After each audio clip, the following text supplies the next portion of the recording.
My beloved child, in this moment I am here. Feel my presence wrapping around you like the gentlest of embraces. I have always been here, even in those moments when you felt most alone. Yes, I know those moments intimately, when your pillow has been wet with tears, when your heart has felt like a stone in your chest, when the silence of the night has seemed to echo your deepest fears. I have been there, collecting each tear, holding each broken piece of your heart, listening to each unspoken prayer. I see you, my precious one. Not as others see you, not even as you see yourself, but as you truly are. The masterpiece I created with deliberate care and unfathomable love. Before the foundations of the earth were laid, before time began its measured march, I knew you. I knew every hair on your head, every dream your heart would hold, every wound your soul would bear. Nothing about you has ever surprised me. Nothing about you has ever disappointed me. Nothing about you has ever made me turn away. You have questioned if I am still here, haven't you?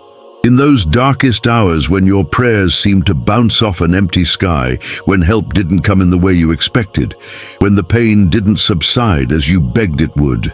My treasured soul, understand this, my silence has never been absence.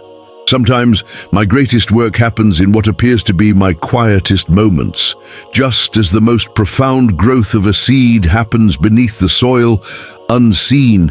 So too does my deepest work often come in seasons that feel barren to you. I know about those nights when sleep evades you, when your mind races with worries that seem to multiply like shadows in a darkening room. I am there, sitting beside your bed, my hand resting gently on your restless heart. Those financial concerns that tighten around your chest like bands of iron, I see them. The numbers that don't add up, the bills that keep coming, the dreams you've had to defer because there simply isn't enough. My dear one, I am the God who provided manna in the wilderness. I am the God who made oil flow from empty jars. I have not forgotten how to provide. Those family tensions that stretch like fault lines through the landscape of your relationships, I understand them intimately. The words spoken in anger that cannot be taken back. The silence is heavy with unspoken hurt, the distance that has grown where once there was closeness. I know the ache you feel when harmony seems like a distant memory. Remember, I am the Father who waited daily for the prodigal to return. I am the shepherd who searches tirelessly for the one lost sheep. I am the God of reconciliation, and nothing is beyond my healing touch. My little one, I've watched as you've poured yourself out for others while neglecting the vessel that is your own soul. I've seen you pray fervently for the healing of others while silently bearing your own wounds. I've observed as you've offered words of encouragement to those around you while inwardly questioning if those same promises apply to you. Hear me clearly. Every blessing you have declared over others, every promise you have claimed for them, every hope you have spoken into their lives, I intend doubly for you. You are not merely a channel of my love. You are first and foremost a recipient of it. Those childhood wounds that still throb with a pain that belies their age, I was there when they were inflicted. I wept as you wept. I felt the confusion, the betrayal, the sudden loss of innocence. Those moments have shaped you, but my precious child, they do not define you. They are part of your story, but they are not your destiny. In my hands, even the deepest wounds become wells, places from which healing waters can flow not only to you, but through you to a parched and hurting world. I know there have been times when giving up seemed like the only sensible option, when the fight felt too long, the burden too heavy, the path too steep. In those moments when your hands have loosened their grip on hope, mine have only tightened around you. My strength has always been made perfect in your weakness. It's not your hold on me that matters most, but my eternal, unbreakable hold on you, that deep longing for peace that resides in the core of your being. I placed it there. It is the echo of Eden that reverberates through every human heart, the memory of what was and the promise of what will be again. The fractured world around you can offer only fragmented peace, temporary reprieves, momentary calms in ongoing storms. But I offer peace that surpasses understanding, peace that remains steadfast even when circumstances rage, peace that anchors the soul in the midst of tempests. My beloved, I need you to understand something fundamental. Your value to me has never been based on your performance. I don't love you more when you succeed or less when you fail. My love for you is not a variable equation with your actions on the other side. It is a constant, unchanging reality, as certain as my very existence. Before you ever did anything right, I loved you. If you never did another right thing, I would love you still. My love is not earned, it simply is. There are dreams in your heart that you've barely whispered, hopes so tender that you've scarcely allowed yourself to acknowledge them. Some have been buried beneath layers of practicality and compromise, others have been surrendered in seasons of disappointment. My treasured one, not a single one has been forgotten. I am the keeper of your dreams, the guardian of your deepest hopes. Some I placed within you myself, seeds of purpose that are intrinsically connected to your unique design. Others have been born from your journey through this world. All of them matter to me. When you stand before the mirror and your eyes immediately find every flaw, every imperfection, every place where you believe you don't measure up, I want you to pause, take a breath, try, just for a moment, to see what I see. A creation so complex, so intricate, so purposefully designed that scientists still haven't unraveled all the mysteries of the human body. More than that, a soul of immeasurable worth, a heart capable of extraordinary love, a mind filled with unique thoughts and perspectives. You are a once in the history of creation miracle. There has never been, nor will there ever be, another you. My dear child, I've seen how the opinions of others have shaped your sense of self. Words carelessly spoken that embedded themselves like thorns in your heart. Judgments passed that became internal voices of condemnation. Standards imposed that became prisons for your spirit. Listen carefully to what I'm about to say. You were never meant to be defined by human assessment. The measuring sticks of this world are flawed and constantly changing. My view of you, the only truly accurate perspective, has remained constant from before your first heartbeat and will remain unchanged for all eternity. I know about that secret fear that perhaps you've wandered too far, questioned too much, doubted too deeply to ever find your way back to me. That somehow you've crossed a line that places you beyond the reach of my forgiveness or the embrace of my love. My precious one, there is no such line. There is nowhere you can go that my love cannot find you. No depth to which you can sink that my grace cannot reach. No darkness so complete that my light cannot penetrate it. The very fact that your heart still yearns for me is evidence that I am still calling to you. When you pray and feel as though your words are merely echoing in an empty room, remember this. Prayer is not primarily about the words you speak. It is about the connection we share. Sometimes the most powerful prayers contain no words at all, just tears or groans, or the simple lifting of your heart toward mine. I hear them all. Nothing is lost. Nothing goes unnoticed. Every turning of your heart in my direction registers in the very core of who I am. If these words have touched something deep within you, if you feel my presence stirring in your heart as you receive them, don't keep this encounter to yourself.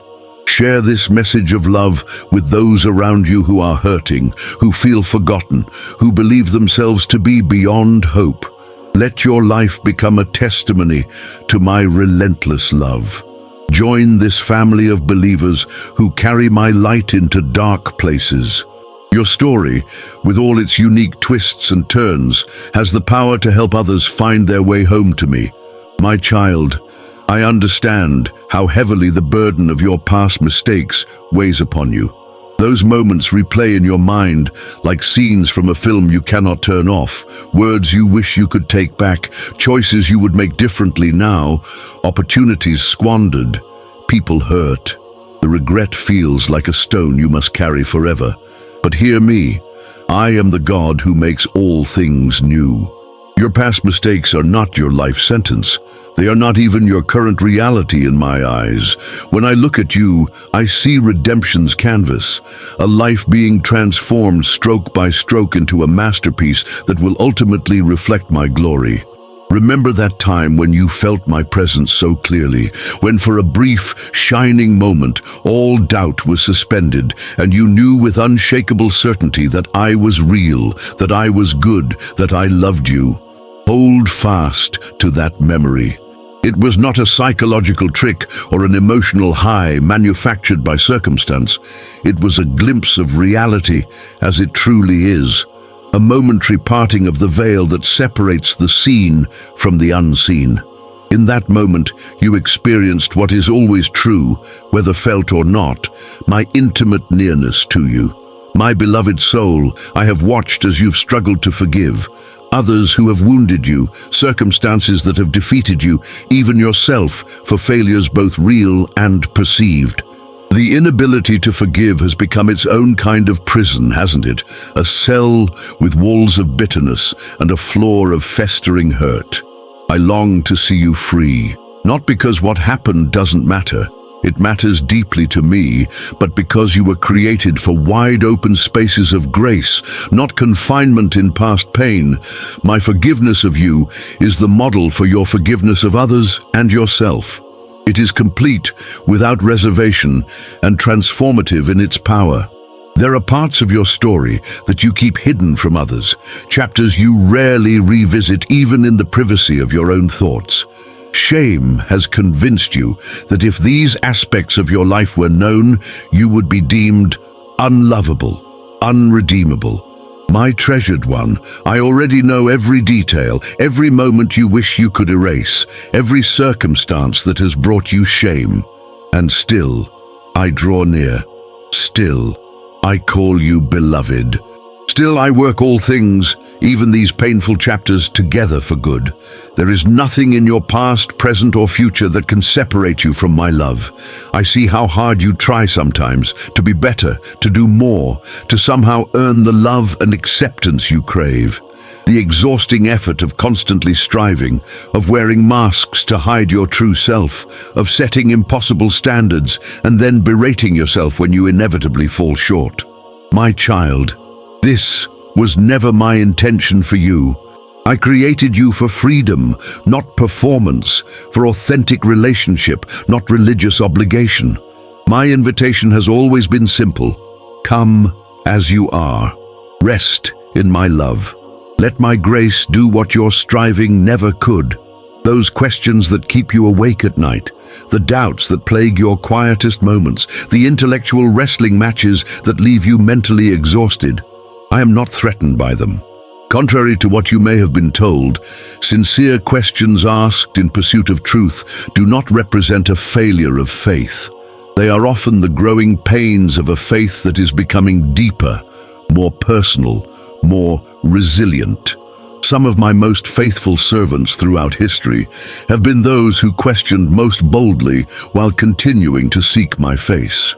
My dear one, I've noticed how you compare your journey to others, measuring your progress against their perceived success, your struggles against their apparent ease, your questions against their seeming certainty. This comparison has stolen so much joy from you. It has caused you to overlook the unique beauty of your own path with me. No two relationships with me are identical, just as no two snowflakes or fingerprints are the same. The particular way I work in your life is tailored specifically to who you are and who I am shaping you to become. When disappointment has come, and I know it has come in crushing waves at times, it has tested your view of who I am. Is he good? Is he kind? Is he powerful? Is he attentive? Does he care? These questions have echoed in the chambers of your heart. My precious child, disappointment is a doorway. On one side is the temptation to believe the worst about me based on circumstances you can see. On the other is the invitation to trust my character even when my purposes aren't clear. I am working in your disappointments in ways you cannot yet perceive, bringing from them a harvest of good that will astound you when finally revealed. I know about those moments when anxiety wraps itself around your chest like constricting bands, when your thoughts spiral downward into ever-darkening scenarios, when fear whispers that the worst is inevitable. In those moments, remember who I am.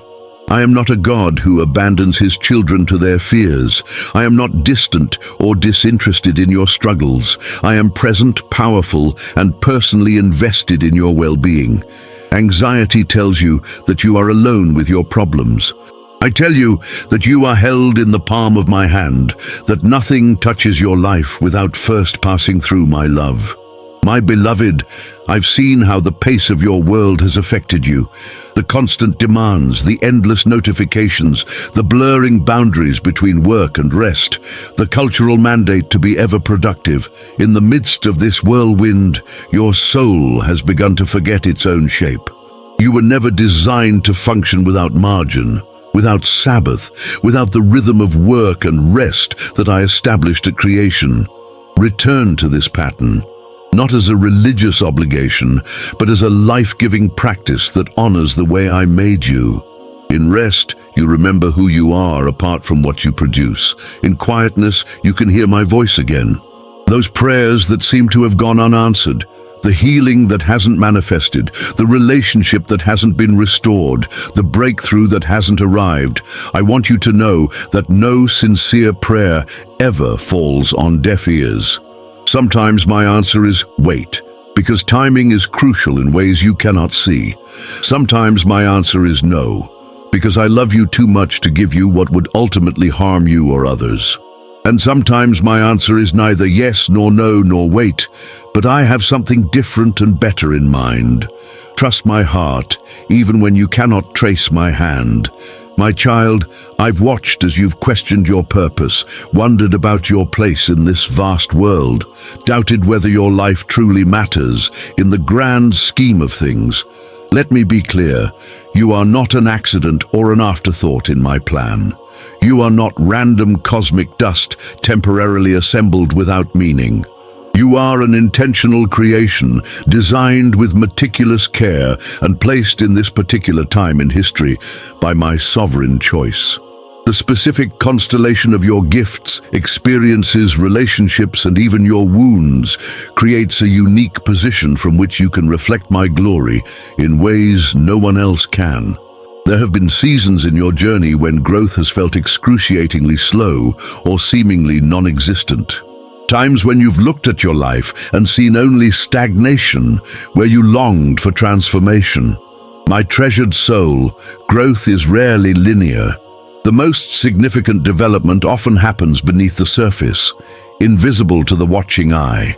The roots must grow deep before the tree can grow tall. The foundation must be solid before the building can rise. I am always at work in you, even when, perhaps especially when, you cannot see the evidence of it yet. I understand the weariness that has settled into your bones, weariness from battles fought, losses sustained, hopes deferred, prayers repeated. This is not merely physical fatigue, though that may be part of it. This is soul tiredness, the kind that sleep alone cannot cure. My beloved, come to me with this exhaustion. Not with your best self, not with your spiritual act together, not with carefully composed prayers. Come with your depletion, your emptiness, your end of yourself reality. It is precisely here, at the end of your strength, that mine can begin to flow unhindered. Those times when you felt my presence fade, when familiar spiritual practices have felt hollow, when worship has become routine rather than alive, these spiritual dry seasons have troubled you deeply. You've wondered if you've done something wrong, if I've withdrawn my favor, if the connection we once shared was somehow imagined. My dear one, every relationship has seasons, including ours. Times of felt closeness and times of apparent distance, times of emotional warmth and times of quiet faithfulness. The ebbing of feeling does not signify the ebbing of reality. I am as present in the desert as I am in the garden, as faithful in winter as I am in summer. I have heard every prayer you've prayed for others, for healing to come to sick bodies, for comfort to embrace grieving hearts, for provision to meet desperate needs, for wisdom to guide difficult decisions. Some of these prayers you've offered for years without visible result, and discouragement has tempted you to stop. Don't stop. You cannot see all that your intercession is accomplishing in the unseen realm. You cannot know how your faithful prayers are being woven into my perfect plan. No prayer offered in faith is wasted, even when the answers come in unexpected ways or on a different timeline than you anticipated. My precious child, I know about the secret ambitions you've nurtured, the quiet hopes that perhaps your life could be marked by impact, significance, a legacy that outlasts your earthly days. You've sometimes felt guilty about these desires, wondering if they stem from pride or self-importance. But the longing to make a difference is not inherently selfish. It is the echo of eternity I've placed in your heart, the whisper of the truth that you were created for works prepared in advance for you to do. The shape of true significance, however, rarely matches worldly definitions of success. In my kingdom, a life of faithful love often leaves the most enduring mark. If you feel my presence in these words, if you sense my spirit bearing witness with yours that these truths are for you, then become part of my mission of restoration in this broken world. Subscribe your heart fully to my purposes. Let your story of encountering my love become a beacon that draws others out of darkness. Share the hope you found with those still searching.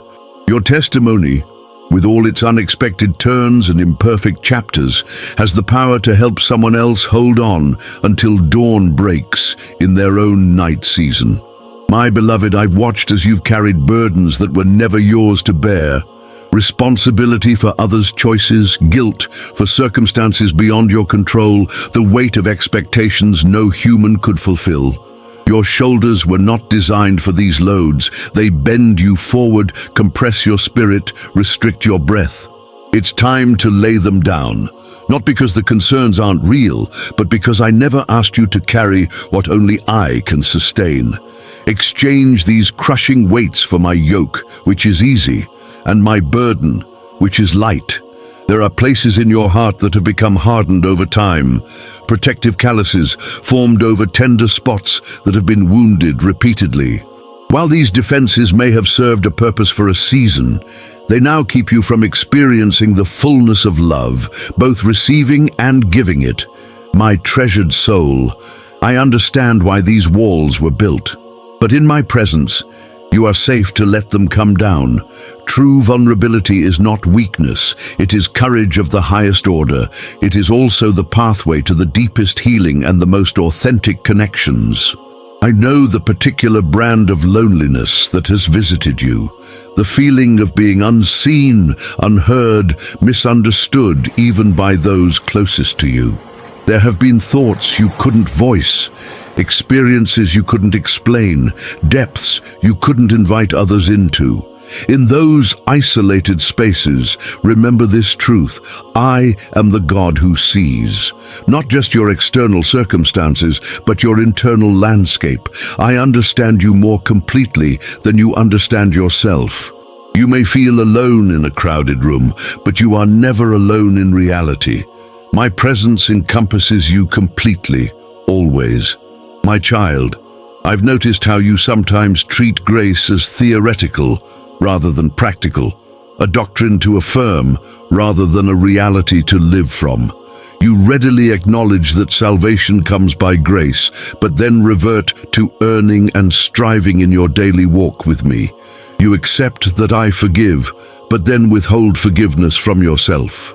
You proclaim the sufficiency of my love, but then base your spiritual temperature on your performance. Today, I invite you again into the lived experience of grace, the radical, transforming reality that you are loved not because of what you do, but because of who I am. Those dreams that died, hopes so real you could almost touch them, visions so clear they seem prophetic, promises you believed were from me that remain unfulfilled.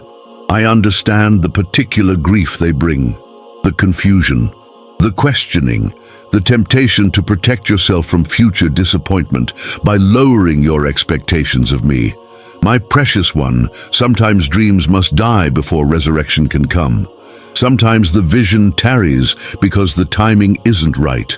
And sometimes what dies makes way for something better than you originally imagined. Trust me in the dying places. I am the God of resurrection. I see the battles you fight that no one else witnesses, the temptations resisted, the negative thoughts taken captive, the forgiveness chosen when bitterness would be easier, the generosity extended despite your own need, the faith maintained in the face of doubt. These hidden victories matter deeply to me. Though they may never be recognized or celebrated on earth, they are noted and treasured in heaven. Often it is these unseen moments of faithfulness that form the foundation for the most significant work I do through a life. My beloved soul, I know about those moments when you've questioned whether faith is worth it, when following me has cost you relationships or opportunities or comfort or acceptance, when the narrow way has felt not just difficult, but lonely, when you've looked at those who don't share your faith and envied their apparent freedom or success or ease. In those moments of spiritual cost counting, remember that I never call you to relinquish something except to give you something better. What looks like loss in the economy of earth is often gain in the economy of heaven. There have been times when Scripture has confused you, when passages have seemed contradictory, when the gap between ancient text and modern life has felt too wide to bridge. Questions have arisen that simple answers couldn't satisfy. My child, I am not intimidated by your intellectual honesty. The Bible is indeed my inspired word, but it was never meant to be engaged with in isolation from me, its author. Bring your questions, your confusion, your wrestling to me. Read with both mind and heart engaged. Trust that the same Spirit who inspired the writers will illuminate your understanding in ways that transcend mere intellectual comprehension. My treasured one, I've seen how comparison has robbed you of contentment, the constant measuring of your life against others' highlight reels, the chronic discontent that comes from focusing on what you lack rather than what you have, the subtle resentment that builds when others receive the very things you've prayed for. Comparison is a thief that I never sent. It distorts your perspective, diminishes your gratitude, and distracts you from the unique path I've set before you. Your life is not meant to be a reproduction of anyone else's. It is an original creation with its own divine purpose. I understand the fear that has sometimes held you captive, fear of failure, fear of rejection, fear of making the wrong choice, fear of disappointing others, fear of an uncertain future. This fear has often masqueraded as wisdom or prudence, but in reality, it has limited your experience of the abundant life I desire for you. My perfect love is meant to cast out fear, not merely manage it. When fear speaks loudly, remember who speaks with greater authority. I have not given you a spirit of fear, but of power, love, and a sound mind. My dear child, there have been moments when you've wondered if joy is possible for you, if the weights you carry, the wounds you bear, the worries that plague you will ever allow for more than momentary happiness. I want you to know that joy is your birthright as my child. Not the fleeting emotion that circumstances can grant or deny, but the settled assurance that all is ultimately well because you are held in my hands. This joy can coexist with sorrow, can shine through tears, can remain steadfast even when happiness seems distant. It is anchored not in ideal conditions, but in unchanging reality. My goodness, my love, my victory over all that threatens to destroy. I've watched as you've wrestled with my timing, when healing has been slow to come, when open doors have suddenly closed, when promises have seemed to linger unfulfilled, when prayers have appeared to go unanswered. The gap between your timeline and mine has been a testing ground for your faith. My beloved, I am neither early nor late. I am precisely on time, though rarely on the schedule human impatience demands. My delays are not denials. My timing takes into account factors you cannot see, ripple effects you cannot anticipate, preparations that must be completed for my best to be realized in your life and in the lives of others connected to you. Those places where you've experienced my faithfulness in the past, specific moments when you've seen my hand at work, when prayers were answered, when provision came at just the right time, when comfort enveloped you in darkness. These are spiritual memorial stones. Return to them when doubt creeps in. Remember them when my presence seems distant. Recount them when fear threatens to overwhelm faith. Your personal history with me is a powerful testimony against the whispers of the enemy who wants you to believe you walk alone. My child, I've noticed how you sometimes resist rest, pushing beyond healthy limits, wearing busyness as a badge of honor, measuring your worth by your productivity. This driven pace reveals a heart that has forgotten a fundamental truth. Your value to me has never been tied to your output. I love you because of who you are, not because of what you accomplish. The invitation to rest is not merely permission to pause. It is a call to remember your true identity as my beloved child. In rest, you declare that the world continues to turn without your constant effort, and that your worth is inherent, not earned. I understand the particular pain of feeling misunderstood when your intentions have been misconstrued, your words twisted, your heart misjudged. These experiences have made you hesitant to be fully known, fearful that vulnerability will only lead to more hurt. My precious one, remember that I see you with perfect clarity. I know every motivation, every desire, every fear that shapes your actions. With me, you never have to fear being misunderstood. And this perfect understanding I have of you can become the secure base from which you risk being known by others, even when that knowing is imperfect. Those places where disappointment has hardened into cynicism, where repeated letdowns have caused you to expect the worst, where hope feels foolish, where trust seems naive, I long to soften with my love. Cynicism may appear to protect you from future hurt, but it exacts a terrible cost. It diminishes your capacity for wonder, for trust, for expectancy, for relationship. My dear one, guarded living is not abundant living. I invite you to risk hope again, to dare to believe that disappointment does not have the final word, to trust that even when things go wrong, I remain right. My beloved soul, I know the weight of the masks you wear, the exhausting effort of presenting different versions of yourself to different audiences, of hiding aspects of who you truly are out of fear of rejection, of maintaining a carefully curated image that feels increasingly distant from your authentic self. This fragmentation was never my intention for you. I created you for integrity, for wholeness, for the freedom of being fully known and fully loved. Begin by being real with me. Bring your unfiltered self, your unedited thoughts, your uncensored emotions. Let my complete acceptance become the foundation for living more authentically with others. I've seen how you've sometimes treated prayer as a formula rather than a relationship, focusing more on saying the right words in the right way than on simply being with me. Times when connection has been sacrificed on the altar of petition, when intimacy has been overshadowed by agenda. My treasured one, while I delight in hearing your requests, I desire your presence even more. Prayer at its essence is communion, the meeting of your heart with mine. When you don't know what to say, when words feel inadequate or inauthentic, simply come. Be still and know that I am God. Presence trumps performance every time.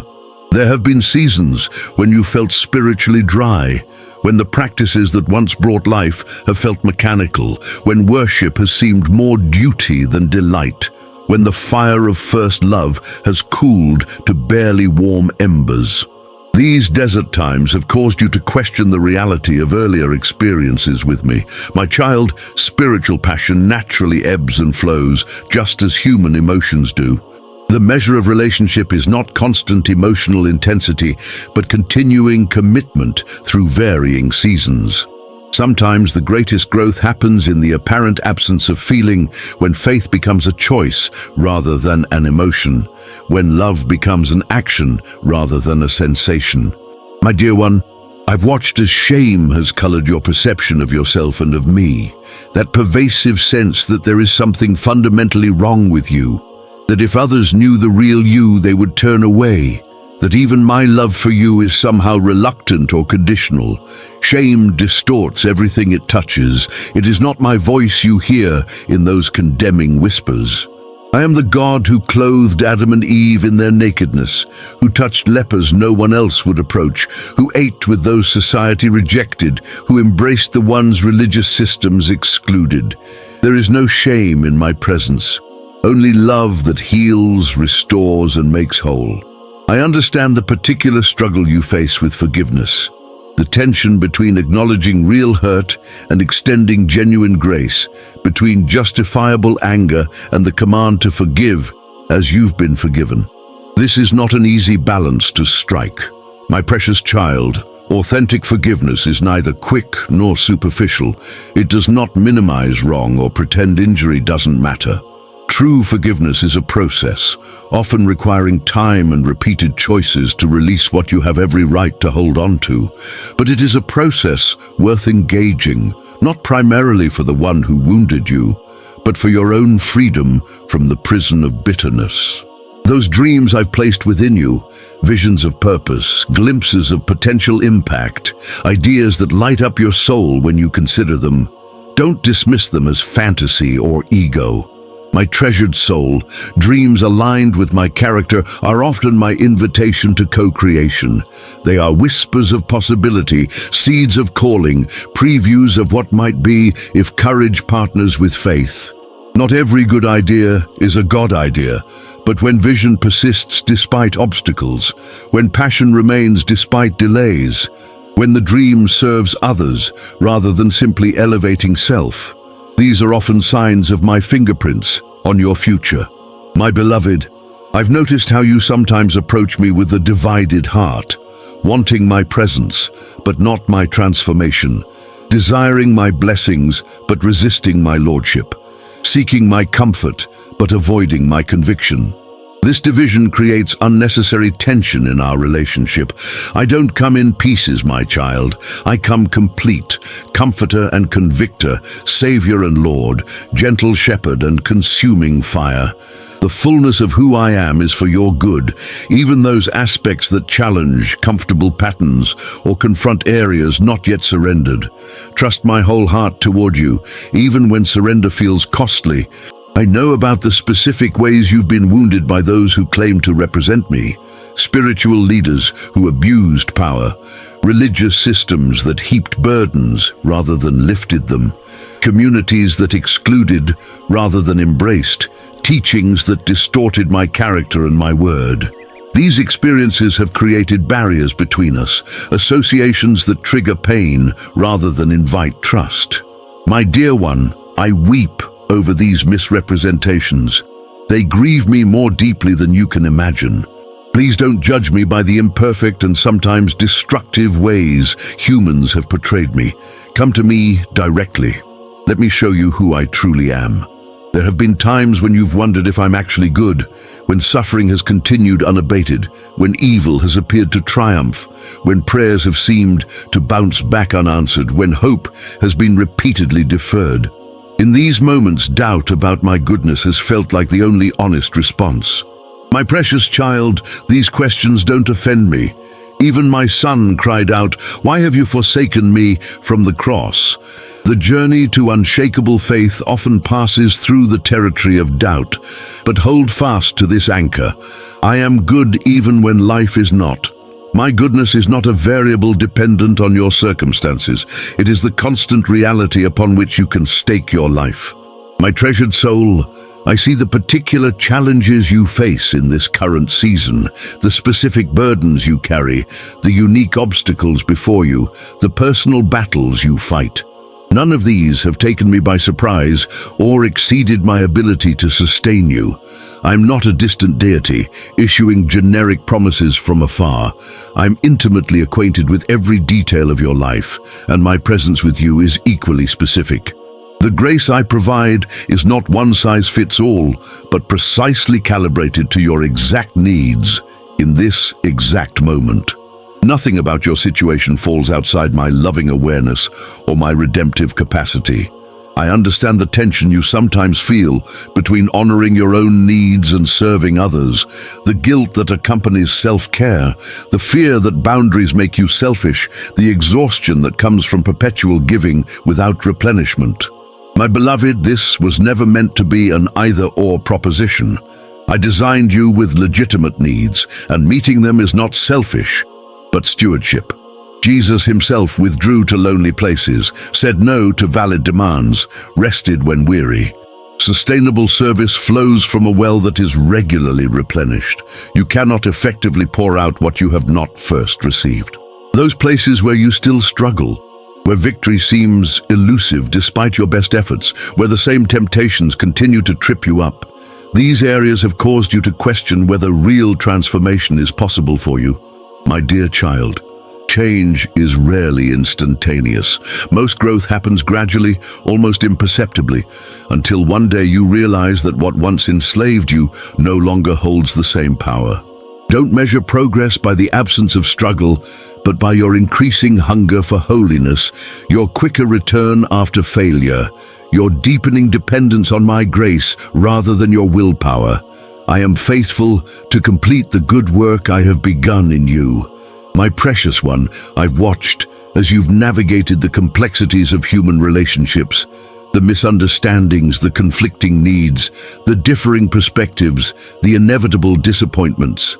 These relational challenges have sometimes left you weary, tempted to withdraw into isolation rather than risk more hurt. But remember, you were created for connection with me and with others.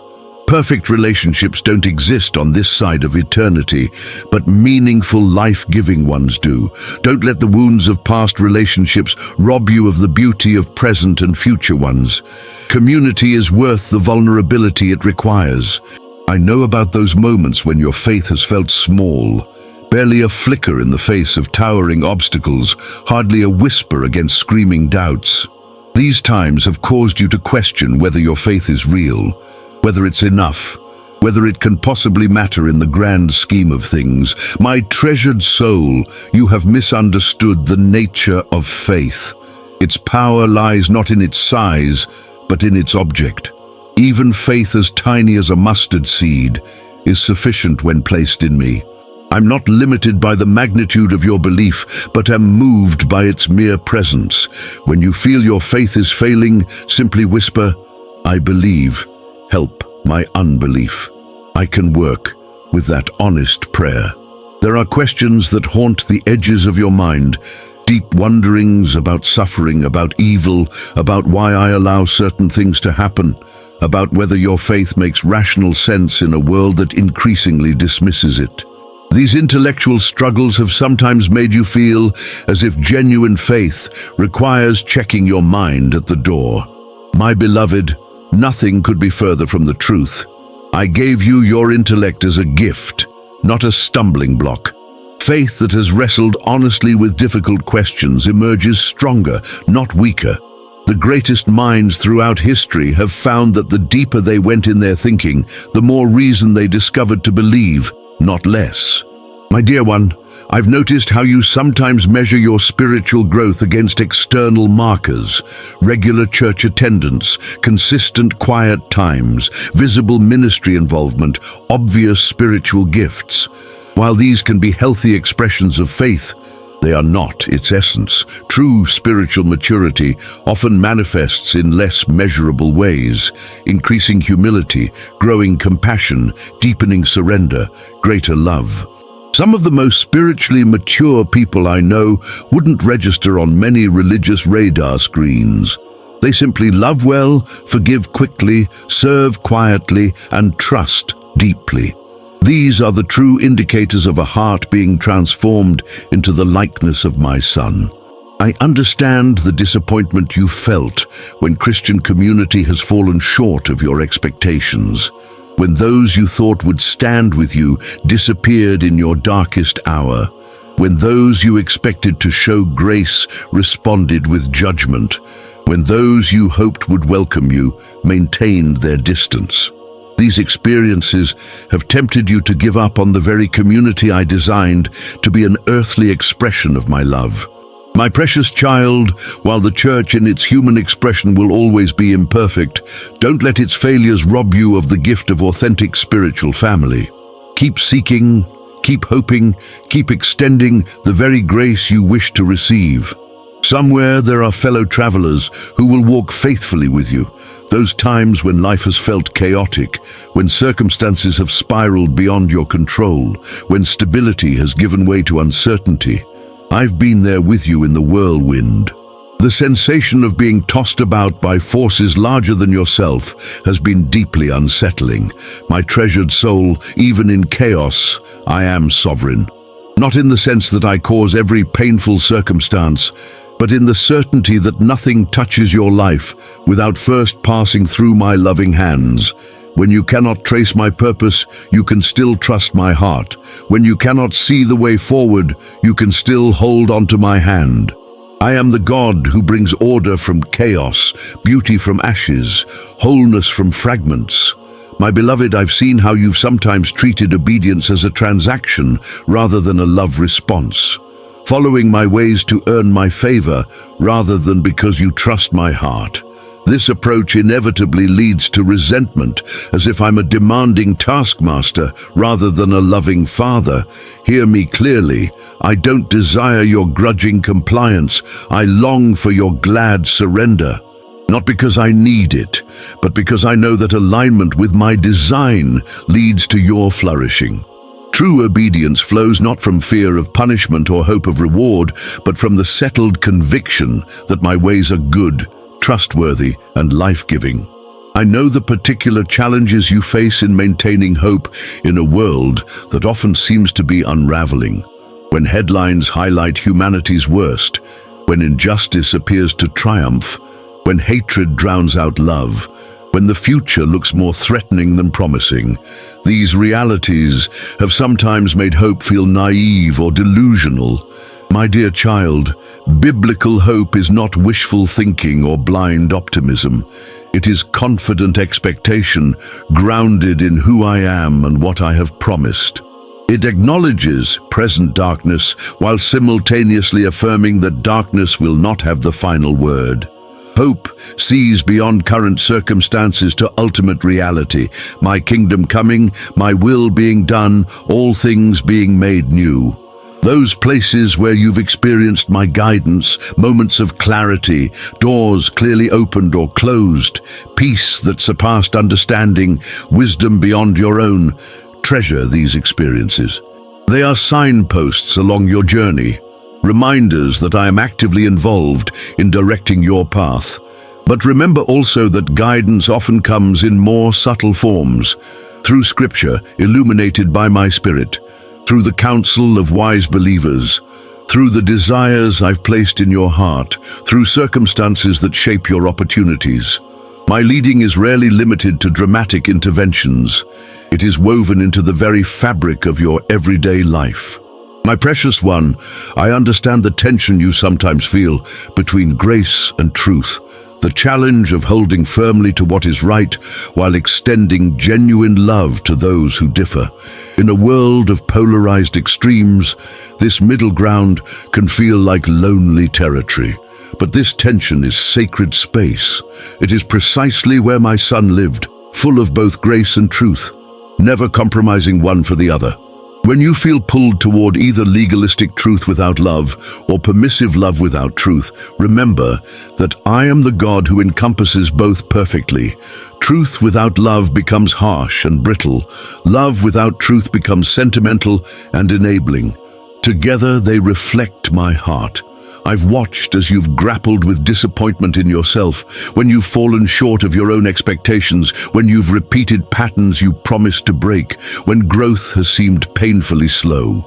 These moments have sometimes led to harsh self-judgment, as if punishment could somehow produce transformation. My beloved soul, shame is never my tool of choice.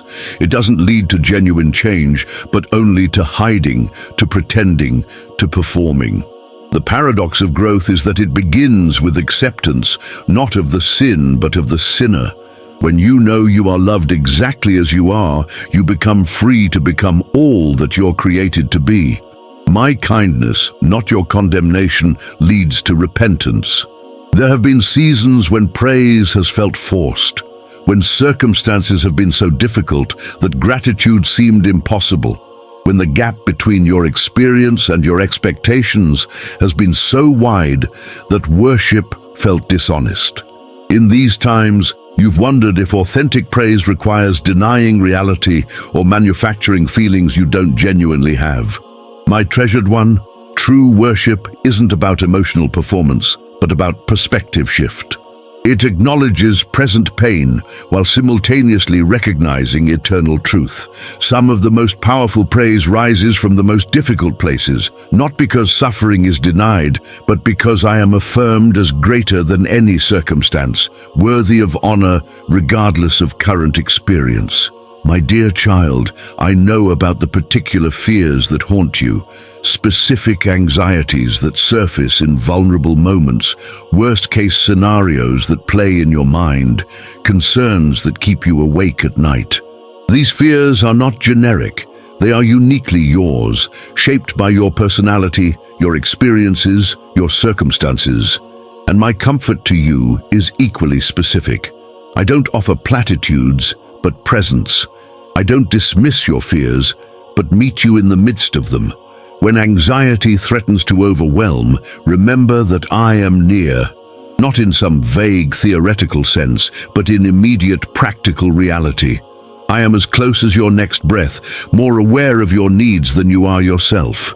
I understand the struggle you sometimes face with patience, the tension between accepting current reality and hoping for something better, between contentment and holy discontent, between resting in my timing and earnestly seeking change. This balance is not easily struck.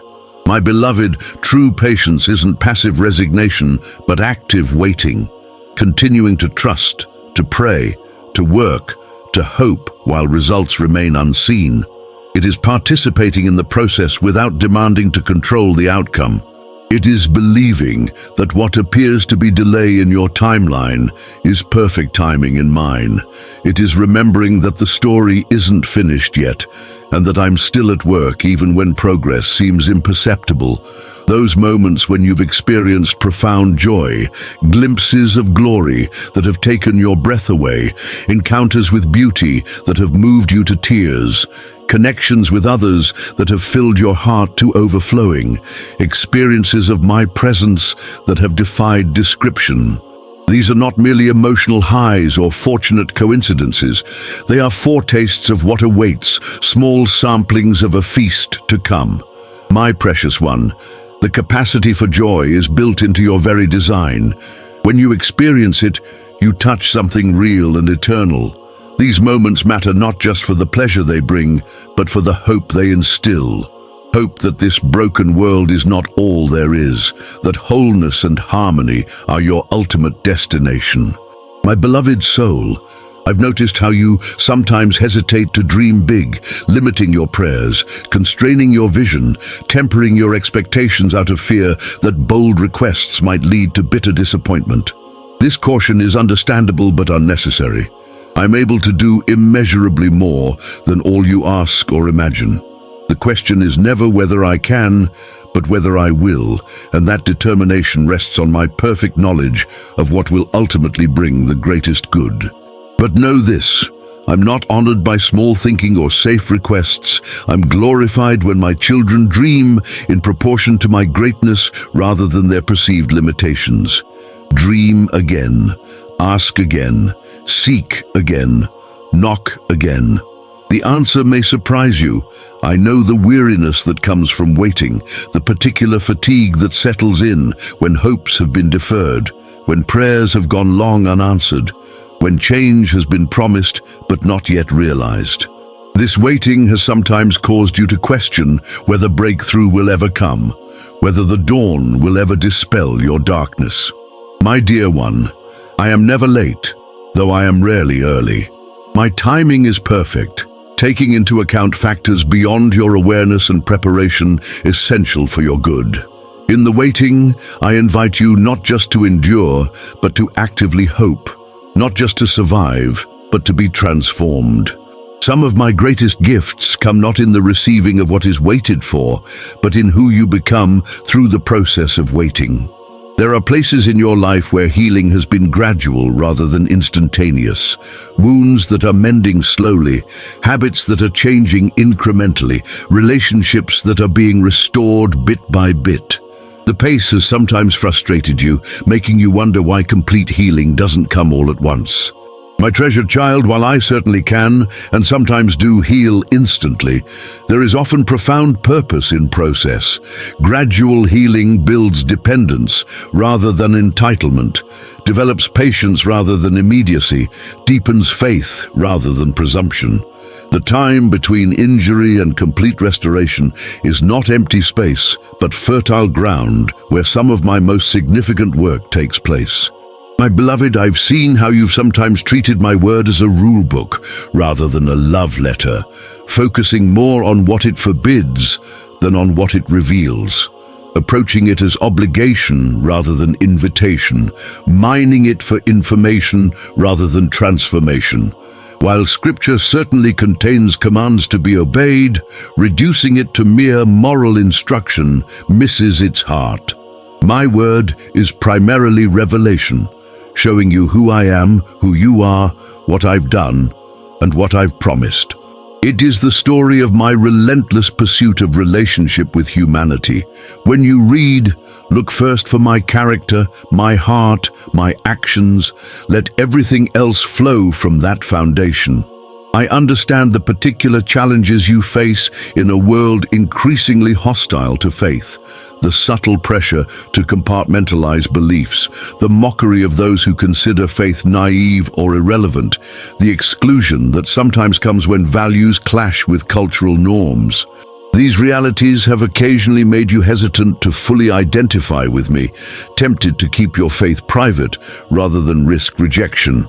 My precious one, while wisdom is certainly needed in how you express your beliefs, remember that you were never called to fit in, but to stand out, not in arrogance or judgmentalism, but in love that transcends cultural boundaries, in hope that defies circumstantial logic, in joy that persists despite difficulty. Those places where you've experienced my provision, specific needs met in unexpected ways, resources appearing at just the right time, sufficiency in the midst of scarcity. These are not coincidences or lucky breaks. They are evidence of my faithful care, reminders that I am Jehovah Jireh, the Lord who provides. My dear child, provision rarely looks exactly as anticipated. It comes in forms both spectacular and subtle, through channels both supernatural and natural. The friend who offers help, the unexpected refund, the item found at just the right price, the strength to endure when resources are thin, all are expressions of my provision. Look for them, acknowledge them, thank me for them. They build faith for future needs. My treasured soul, I've watched as you've sometimes approached relationship with me as a means to an end, rather than an end in itself, seeking my gifts more than my presence, my intervention more than my companionship, my blessing more than my heart. This utilitarian view inevitably leads to disappointment as the Christian life becomes defined by what I give rather than who I am. Hear me clearly. I delight in blessing you, in meeting your needs, in answering your prayers. But these are overflow, not essence. The primary purpose of redemption is restored relationship. Everything else, every spiritual gift, every answered prayer, every divine intervention finds its proper place only when relationship is the foundation. I know the particular longing you have for legacy, the desire that your life would matter beyond your years, that something of value would remain after you're gone, that your existence would leave a positive mark on this world. This longing is not ego, but echo, the resonance of eternity in your heart, the whisper of purpose that transcends mortality. My beloved child, legacy is rarely what we envision. The most enduring impact often comes not through grand achievements that bear our name, but through small acts of faithfulness that shape others' lives. The investment in a child, the encouragement of a friend, the quiet service that meets tangible needs, the consistent living out of genuine faith. These create ripples that continue long after the initial action, often in ways that remain unseen until eternity. There have been times when you've struggled to receive, to accept help when offered, to welcome blessing when extended, to acknowledge need when present. Pride, self-sufficiency, unworthiness, or fear of obligation have made receiving difficult. Yet refusing to receive doesn't demonstrate strength. It reveals a fundamental misunderstanding of relationship. My precious one, the flow of giving and receiving is the rhythm of healthy connection. Just as you find joy in blessing others, so others find fulfillment in blessing you. More importantly, your willingness to receive reflects the humility essential to relationship with me. All that you have is gift. All that you are is grace. Receiving acknowledges this reality and honors the giver. My dear child, I've noticed how you've sometimes viewed trials merely as obstacles to overcome rather than opportunities for growth, focusing more on escaping difficulty than being transformed through it. While I certainly understand the desire for relief, seeing hardship only as interruption misses its potential purpose. I never waste pain. What the enemy intends for destruction, I can use for development.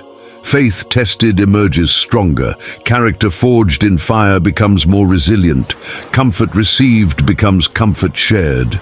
This doesn't mean I cause every difficulty or that every hardship serves the same purpose, but it does mean that no experience, no matter how painful, is beyond my redemptive reach. I understand the tension you sometimes feel between my sovereignty and human responsibility, wondering where my control ends and your choices begin, questioning whether prayer changes outcomes or merely aligns you with what I've already determined, wrestling with how free will interacts with divine purpose. These are not simple matters with easy answers. My beloved soul, some theological tensions are meant to be held rather than resolved. The mystery of how my sovereignty and human agency work together is one such tension. What matters most is not complete comprehension, but confident trust, believing that I am both completely sovereign and genuinely responsive, that your choices have real significance within the context of my overarching purposes, that prayer is both formative and effective. Those relationships that have ended painfully, friendships that dissolved, romantic connections that broke, family ties that frayed, mentorships that disappointed. These relational losses have left particular wounds, causing you to question your judgment, your worthiness, your capacity for lasting connection. My treasured one, while the ending of relationships brings legitimate grief, it doesn't define your relational future. Every connection serves purpose, even those that don't endure. Some relationships are for a season rather than a lifetime, providing what's needed for a particular chapter before concluding. Others end prematurely due to human brokenness, yours or others or both. In either case, the pain is real, but not final. I am the redeemer of all things, including relational disappointment. My beloved, I've seen how you've sometimes approached spiritual disciplines as obligations rather than opportunities, reading scripture out of duty rather than hunger, praying out of routine rather than relationship, serving out of expectation rather than love. This dutiful approach inevitably leads to dryness, as what was meant to be connection becomes mere compliance. Hear me clearly. Spiritual practices are not about earning favor, but about creating space for encounter. They are not about impressing me, but about positioning yourself to receive what I freely give. They are not about performance, but about presence. When disciplines become dry, return to their purpose, deepening relationship with me and others. Let hunger, not habit, be your primary motivation. I know the particular burdens you carry for others, specific individuals whose struggles weigh heavily on your heart, whose welfare occupies your thoughts, whose needs feature prominently in your prayers. This love-motivated concern is beautiful, but can become crushing when not properly balanced. My dear child, while intercession for others is vital ministry, carrying their burdens doesn't mean carrying their responsibilities or their outcomes.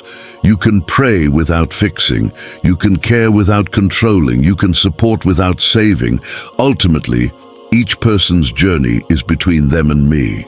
Your role is significant but limited: to love well, to pray faithfully, to help as you're able, and then to trust me with what is beyond your power to change. There are places in your past that still hold power over your present, specific memories that trigger shame, particular experiences that provoke fear, certain wounds that influence current relationships. These historical moments sometimes feel more real than present reality, coloring how you see yourself, others, and me. My precious one, while the past has certainly shaped you, it doesn't have to define you. Memory without healing keeps you bound to what was. Remembrance with redemption enables you to move forward into what can be. Bring those controlling memories into my light. Allow my truth to reinterpret what happened. Let my love heal what was broken. The past doesn't change, but its power over you can. My treasured soul, I've watched as you've navigated seasons of transition, times of significant change, when the familiar has given way to the unknown, when one chapter has closed before the next has fully opened, when certainty has been replaced by question marks. These in-between places have sometimes left you feeling disoriented, unsure of your footing, unclear about your direction. Yet some of my most important work happens in these liminal spaces. It is in transition that old patterns can be disrupted, new possibilities can emerge, deeper trust can develop. When everything stable seems to shift, remember the one reality that never changes: my presence with you, my love for you, my commitment to you. I am your constant in every transition. I understand the struggle you sometimes face with contentment, the tension between appreciating what is while still hoping for what could be, between finding joy in current blessings while honestly acknowledging present difficulties, between accepting God's timing while continuing to pray for change. This balance is not easily achieved. My beloved child, biblical contentment is not passive resignation or denial of legitimate desires. It is the settled conviction that whatever your circumstances, I am enough. It is the ability to say with Paul, I have learned the secret of being content in any and every situation. Note that it is learned, not instantaneous. It is process, not event. It comes through experience of my faithfulness in all circumstances, not absence of desire for something different. Those moments when you felt closest to me, times of intimate connection, when my presence has been almost tangible, when communication has flowed freely, when love has been keenly experienced. These sacred encounters matter deeply. They are not emotional manipulation or spiritual hallucination, but genuine meeting between creator and created, father and child, lover and beloved. My dear one, while such experiences shouldn't be the sole measure of relationship, feelings fluctuate while faithfulness remains. They are genuine gifts to be treasured. They provide anchor points for faith when feelings fade, reminders of what is always true, even when not presently felt. I am with you always, even to the end of the age. My beloved soul, I've noticed how you sometimes measure my love by your circumstances, assuming my favor when life goes smoothly and questioning my affection when difficulties arise. This equation inevitably leads to confusion, as blessings and trials alike can serve my loving purposes in your life. The cross forever settles the question of my love for you. It is not variable or conditional, but fixed and eternal. It does not rise and fall with your performance or your circumstances. It simply is, as constant as my very nature, as dependable as my very character. When doubt whispers that I've withdrawn my love, look to the cross. There is no greater evidence of love than laying down one's life, and this I have done for you. I know the particular areas where fear has held you back, specific opportunities declined, risks not taken, relationships not pursued, gifts not developed, calling not embraced due to what might go wrong, what others might think, what failure might cost. These fears have sometimes kept you in comfortable territory when I was inviting you into spacious places.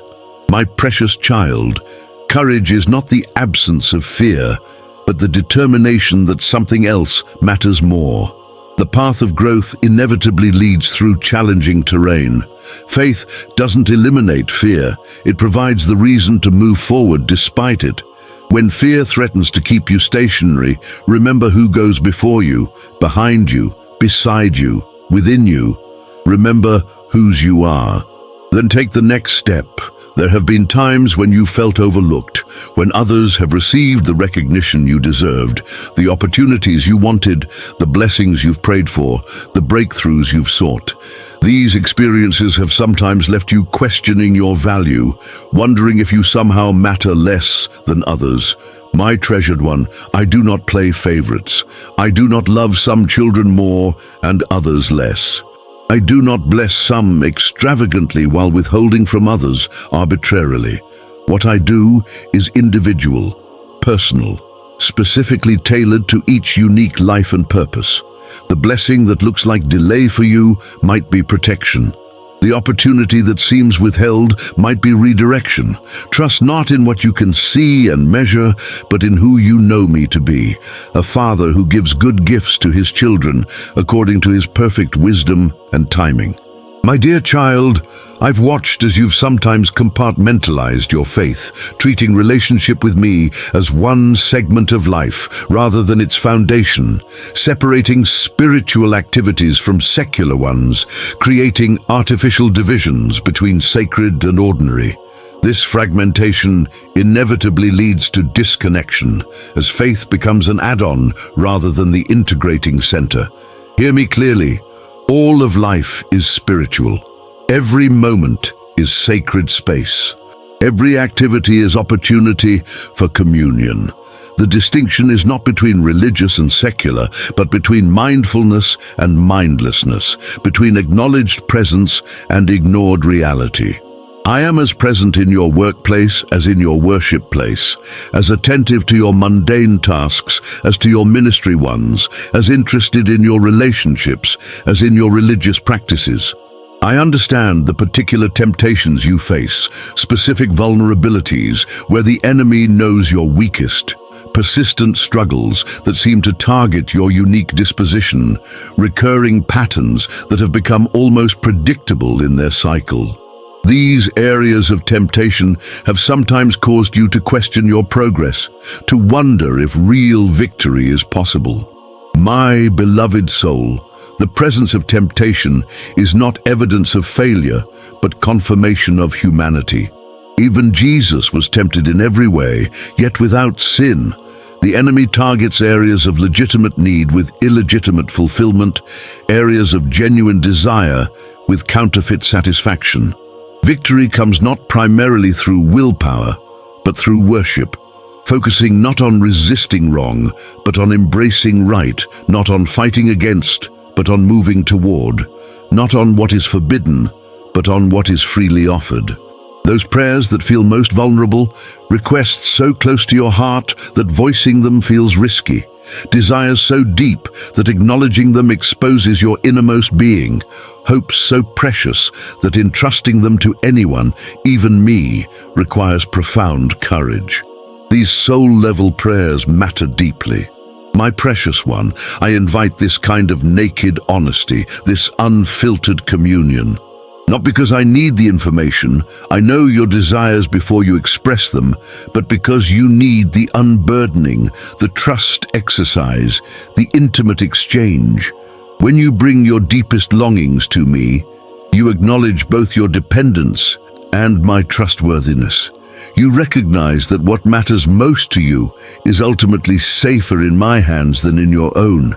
My beloved, when I look at you, I don't see your mistakes first. I don't focus on your flaws or fixate on your failures. I see you through the lens of love, a love that celebrates who you are while simultaneously calling you toward who you're becoming. This doesn't mean I'm blind to areas that need growth or ignore patterns that cause harm. True love sees reality clearly. But unlike condemnation, which defines identity by worst moments, love defines identity by divine design and redemptive potential. My gaze upon you is not critical, but creative, continually calling forth the person you were made to be, the beauty partially hidden beneath layers of hurt and self-protection, the glory waiting to be revealed. As transformation continues its gradual, sometimes imperceptible, but ultimately unstoppable work, remember, my treasured child, that nothing can separate you from my love. Not height nor depth, not angels nor demons, not present nor future, not powers nor principalities, not success nor failure, not belief nor doubt, not obedience nor sin, not life nor death. My love for you is not based on your performance, but on my character. It is not earned by your merit, but given by my grace. It does not fluctuate with your faithfulness, but remains steadfast through my faithfulness. It is not a response to your worthiness, but the very thing that establishes your worth. It is not conditional upon your love for me, but unconditional in its expression toward you. It is not limited by your understanding, but limitless in its scope and duration. It is, quite simply, who I am. And you, my beloved, are forever the object of this perfect, unwavering, transforming love.